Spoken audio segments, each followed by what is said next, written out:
Hey guys, welcome back to the channel. In this video, we are going to talk about my experience having had my first EV for 6 months. I've looked at these vehicles for probably 10 years and I've always wanted a Tesla. I remember when the Model S came out, but that was a super luxurious vehicle. Finally had the opportunity to get my hands on a used one. This one's a 2021 Tesla Model Y long range all-wheel drive. It had about 82,000 miles when I purchased it. Purchased it just right under the limit to get the EV tax credit. So I purchased it for $24,990, and then you can get a $4,000 EV tax credit. That was before it ended last September 2025. They ended with that federal tax credit, which you would get $4,000 reimbursed. So I bought it before the end of that period. And I'm gonna tell you in this video my overall impressions, what I like, what I don't like about it. First, let's start off with the outside of the vehicle. It's a pearl white. The paint is super nice. Right now it's actually really dirty because it's been raining here and it's spotted everywhere, but you can barely tell. That's the nice thing about a lighter color. I like the white with black. It makes it look really nice. It's clean. I like that style. So for me, this color is perfect. I've had darker colors and they get really dirty really easy. The front, let's start with the front. I have actually never used it in the first 6 months. The problem is transitioning from an old vehicle that you're so accustomed to having an engine in the front, unless you have a Volkswagen. I don't travel much with a lot of luggage, so that's probably been part of it too. But I think if I do take a longer trip, we'll definitely use the front. Let's go ahead and move to the back and I'll show you some different things. Just kind of give you an overview of what it's like owning it and the features that it has and how to access them. So it'll be a super fun video. Let's go to the back. Okay, now we're at the back of the vehicle, and what I really like also is the Tesla app. It's super intuitive.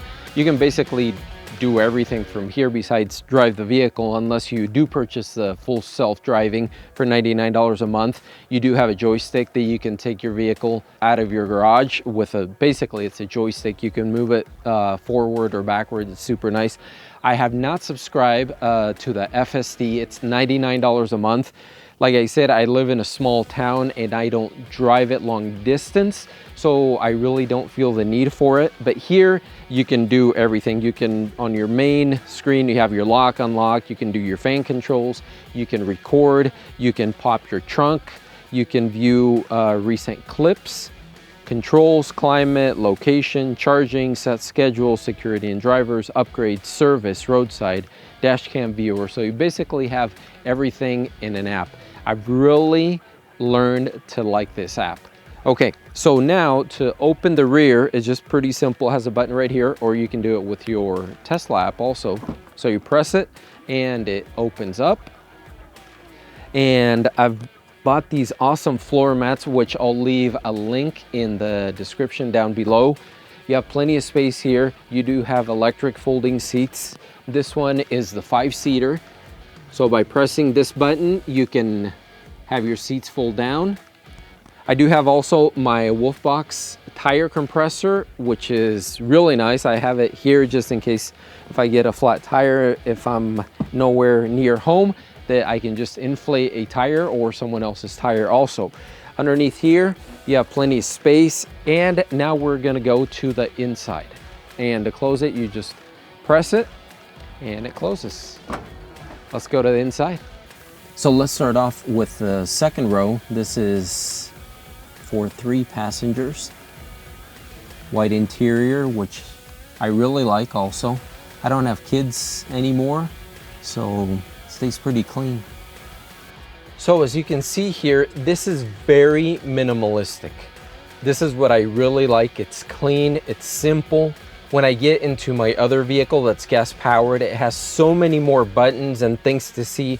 This is nice and clean. It doesn't have a lot of stuff. I have my charging right here for my phones, which works super nice. Here's a center console, has plenty of storage, and then I have some more storage right here. Cup full.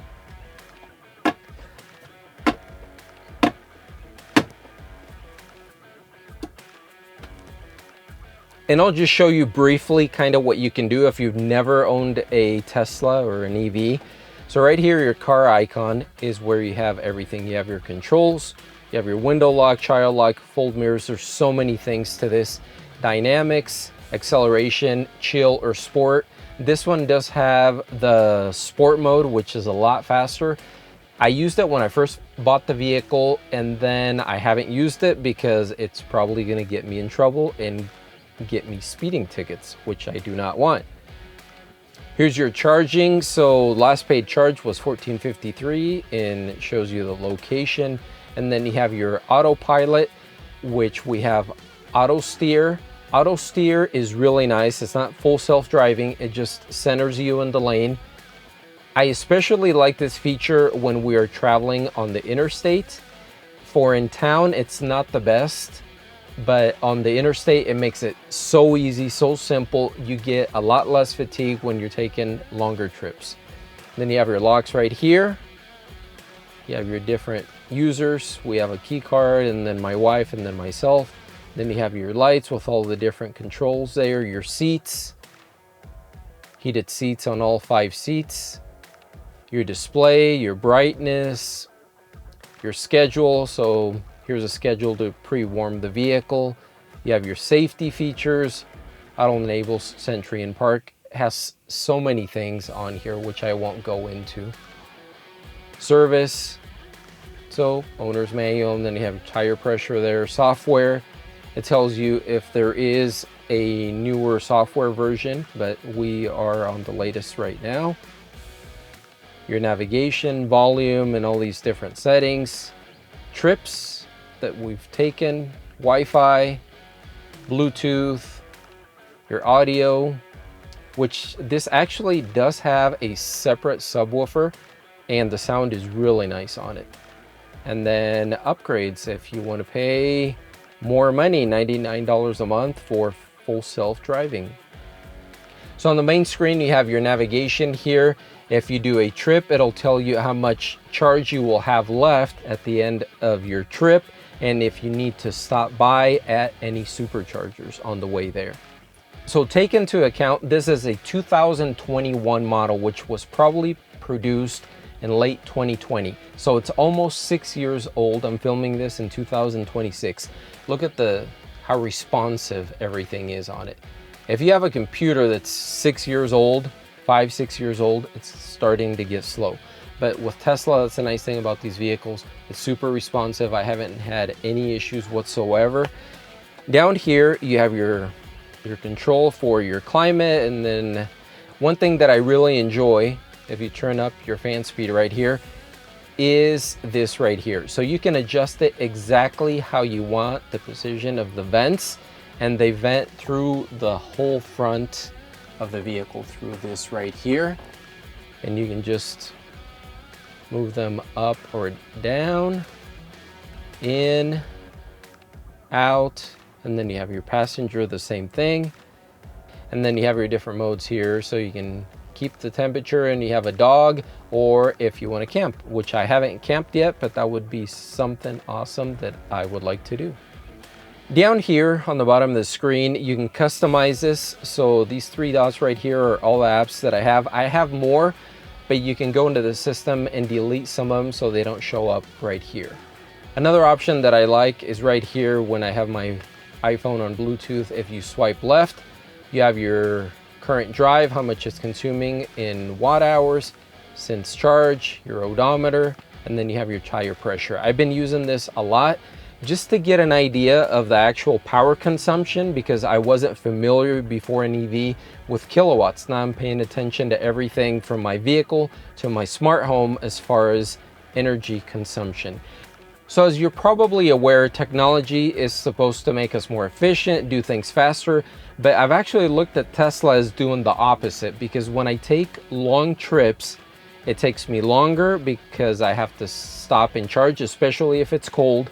I have to stop and charge, and sometimes it takes 30 minutes, 40 minutes. So it actually slows me down. I'm not as in a hurry to get someplace. I take my time, and it makes it nice. It makes it for the trip to be more enjoyable. So if you hit on the three dots here, one of the things that I like to do while supercharging is go to theater, and then you have your Netflix, Hulu, YouTube, Twitch, TikTok, Tesla tutorials. I always go to YouTube and just watch my favorite things on YouTube because that's my platform of choice. I love YouTube. One of the complaints that my wife does have is that the clock is really small. So it's 5:15 p.m. You can barely see it there. Here's your current temperature, 58 Fahrenheit. Here's my personal information. Here's my garage door opener.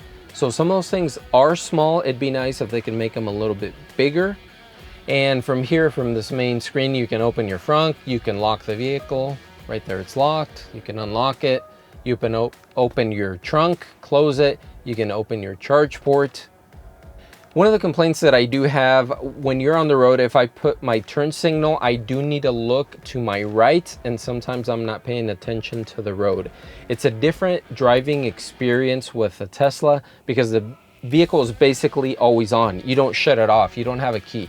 So you put it in park, you press this button to put it in park, and then you just get out of the vehicle. At first, it's a learning curve. It's almost like you have to learn how to drive again, but once you get used to it, it's super nice.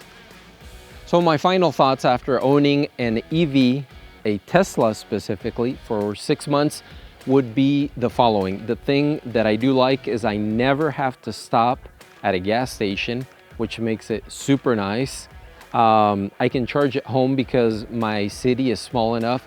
I plug it into a regular outlet, and usually in 4 or 5 hours the vehicle is charged if I just do daily driving. If I go out of town, I usually prep 2 or 3 days before, but you get used to it and you just charge it overnight, and each day it builds up to the 100%. My daily limit I set on 80% because that's what's recommended. But I haven't had any issues. It's been fine so far on any trips that we've taken. So I haven't done the upgrade to get the 220 volt, which is gonna be about $1,800 with the electrician's cost. So I just haven't done that. I don't see a need for it right now. Probably in the future if I have the money, yeah, it'd be nice because you can fully charge your vehicle from 0 to 100 overnight, and that would make it really nice. One of the nice things is the minimalistic design that it has in the interior, but also it is lacking, like I said, on the turn signals.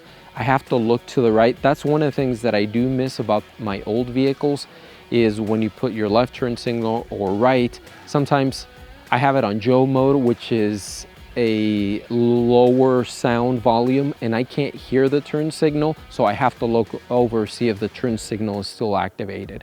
There are some products that you can buy that sits right behind your steering wheel on the dash, or a little bit higher up on the dash also, that does have all this displays, and it has your speedometer. When I first bought it, I did have a couple of flukes with auto steer that I was going down an interstate, and all of a sudden it just slowed down. I was doing like 70 miles an hour and it just almost came to a stop. I don't know what triggered it, but it was once or twice that it did on that same trip. It has not done it ever since, so it's been okay. The auto steer I do like for interstate driving, but for in-town driving, it's probably easier just to do everything manually. So after 6 months of driving this, I don't think I'll ever go back to a gas-powered vehicle as a second vehicle. We do have a 2021 Infiniti QX80, which is a gas guzzler. It's a 5.6 V8, and that one gets like 13 miles to the gallon. It's nice when you're on vacation, when you take it for longer trips. It has a lot of space. It does consume a lot of gas. So this one as a second vehicle, I don't see myself ever buying another gas vehicle for a second vehicle. My final thought is this: make sure you do a lot of research before you buy a vehicle, because it's probably your second most expensive purchase that you're ever going to make in your lifetime besides your home. This 2021 is actually the older chip, and it does not allow me to run Grok, the AI, which is basically Elon Musk's AI, Grok. That would be nice, but that's in the newer models. So I really miss that, and I wish they could do that into this. I don't know if it just doesn't have the power on that processor that it has for this Tesla. So thank you very much for watching. If you enjoyed this video, make sure to hit that like button, subscribe to our channel. We're going to be doing a lot more videos. Thanks for watching. We'll see you on the next one.